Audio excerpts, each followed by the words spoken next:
We got an interview from Gege Akutami, author of Jujutsu Kaisen, giving us a whole bunch of tidbits about the series that we didn't know, including stuff about Gojo that you're gonna be like, oh wow, well, kind of makes sense in a way, I guess. Okay, people, if you would take a quick second to hit that subscribe button and hit that bell to get notified. We drop new episodes of FORNEVERNEWS every Saturday, 12 p.m. EST, and throughout the week, we re-upload those segments for your viewing pleasure. Hit them buttons. Let's jump into the stories. We're gonna run through it. It says, new Gege interview. Gege gives new benchmark for power scales in terms of raw strength for Toji and Maki. Are heavenly restrictions a special feature of the Zenin family, or is it just coincidence that both are in the Zenin family? It's just a coincidence, though it's possible that it's inherited. Is heavenly restriction something that only appears once a generation like Six Eyes? No, but it's very unlikely. When Kenjaku took over the Kamo family, were there other survivors aside from Noritoshi and Shino? There were many others, but Noritoshi's father was defeated. Why did Kamo change his hair? To change his mood? Come on, stop playing. You know it was because you were sick of drawing it. He always had his hair cut at home, so he went into a 1,000 yen fast haircut store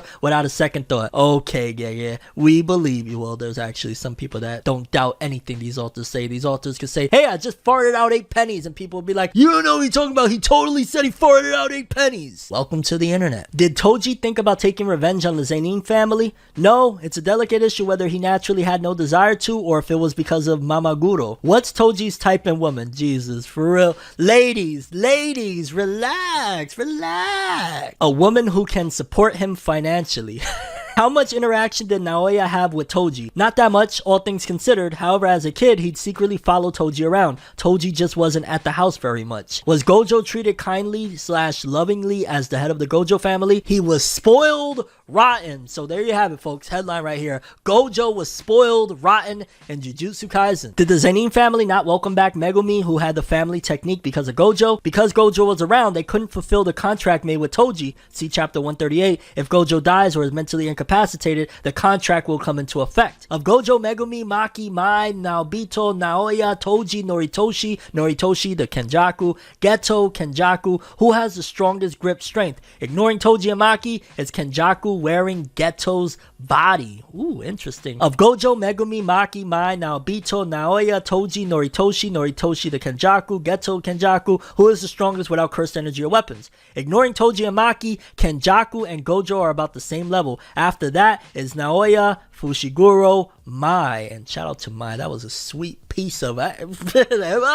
very interesting. I took away that Gojo was a spoiled brat. Toji was even in the sheets a little bit of a piece of shit, and in general, very insightful. Thank you, Gege. And I still don't believe you about that Noritoshi haircut. You know you got sick and tired of looking at it and wanted to draw something different. Stop capping, dog. Let's cut it out. Relax before people get on my case about it. Like, I'm giving you guys entertainment, okay? Come on, dog.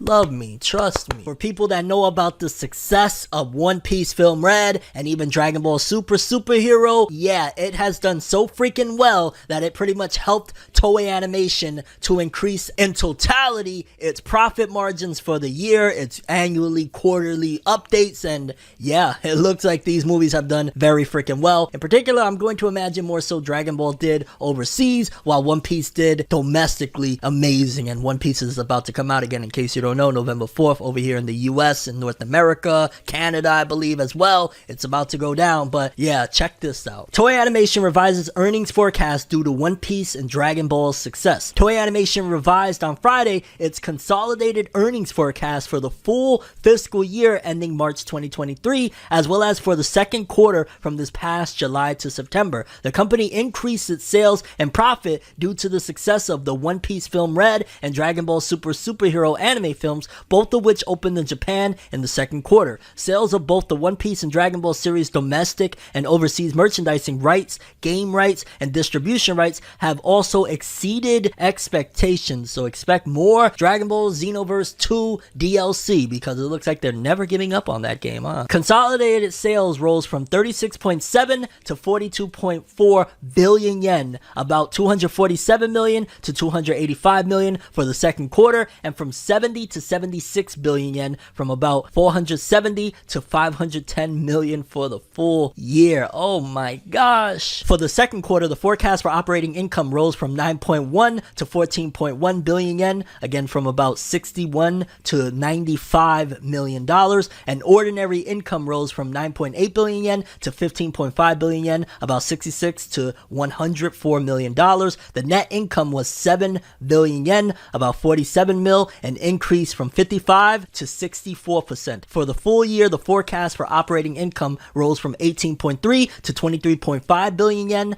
about 123 to 158 million dollars. For ordinary income, from 18.9 to 25 billion yen, 127 mil to 168 mil, and these numbers represent record highs for the company, even for the net income going from 91 mil to 121 mil. All around, that says to say Dragon Ball Superhero and One Piece Film Red really rose up the ranks. I'm going to throw the argument, like I said earlier, and probably even more so pin a lot of the success on One Piece Film Red. I know Dragon Ball Superheroes, it did do well overseas, but even so, as a whole, in totality, it did not surpass the Broly film. Maybe you could argue maybe they had lower projections for it, and overall overseas really showed up. But also One Piece Film Red, it's just been a monster. One Piece Film Red has really done numbers that, I mean, it's one of the biggest One Piece films already, and it's only been out a few months, and yeah, it still hasn't come out worldwide, so this is freaking crazy. And also Toei Animation is sure as hell going money, money, money, money, money, money, because One Piece and Dragon Ball continue to print money for them. Hey, when we get in that TV anime for Dragon Ball return, I'm just saying. Okay people, let's jump into the Weekly Shonen Jump and Weekly Shonen Magazine author comments, courtesy of Jose_Ke. For starters, we have Eiichiro Oda, creator of One Piece. I wanted to be like Bayashi TV on YouTube, so I brought some disposable black gloves. Eating hamburgers with these is great. I don't think eating hamburgers with black gloves is great, but alright.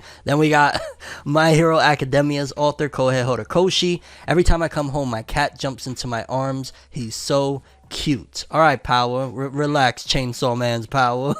Then we got Yoshihiro Tagashi, creator of Hunter x Hunter, as we spoke about earlier. I remember us laughing about how both of our series had a jinx in our titles. May you rest in peace. And he was referring to the author of Yu-Gi-Oh! Who recently passed away with a heroic deed trying to save people out at sea. And what he's referring to is that the title of both of their manga had like a star in it, and apparently he's trying to say that that's a jinx somehow. I don't know if you use a star in the title of your series or manga, it's supposed to be a jinx, I'm guessing. And then we got Hajime Komodo, author of Martial Magic and Muscles. I did some serious drinking the other day for the first time in forever. Messing around with your friends is so fun. I want to do that my entire life. Drink responsibly. Don't, you know what I'm saying? We speak about another author in the Weekly Shonen Magazine author comments is always talking about drinking, but just in general, I could only imagine being an author and dealing with weekly serialization, probably getting a break to chill with your friends is a hell of a good time. Now let's hop over to the Weekly Shonen Magazine author comments. For starters, we got Ken Wakui, author of Tokyo Revengers. I'm giving this final spurt all I've got. And of course, he's referring to the fact that Tokyo Revengers is ending within the next 4 to 5 chapters, probably 4 by now. Then we got Nakaba Suzuki, author of Four Nights of the Apocalypse, Seven Deadly Sins. I drank too much coffee. Oh my god, when he said I drank too much, I was thinking, here we go again. But it's coffee. I drank too much coffee and felt terrible around deadlines. Really? Coffee usually gives me a boost, although lately I've been cutting down on my caffeine intake. Then we got Muneyuki Kaneshiro, author of Blue Lock. Lots of Blue Lock related things are being released, from the newest volume to the spin-off to the novel and even a character book. If you have a chance, please give them a read. Well, yeah, that anime is popping off, so a lot of things on the horizon, a lot of good things. Then we got Hiro Mashima,